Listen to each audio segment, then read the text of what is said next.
One of the most important things that you will ever learn in your journey of becoming a profitable stock trader is this: recognizing good patterns is essential to getting the math in your favor. So at TRADEway, we spend a lot of time talking about patterns. It's the foundation of how we approach a trade. But what is it that is so important about a pattern?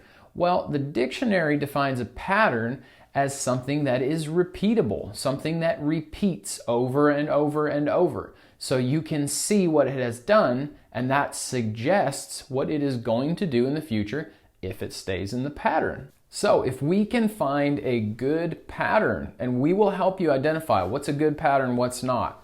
If we can identify a good pattern, then it will suggest to us a good spot to enter the stock and a good spot to exit the stock based on the pattern that it's been showing us in history.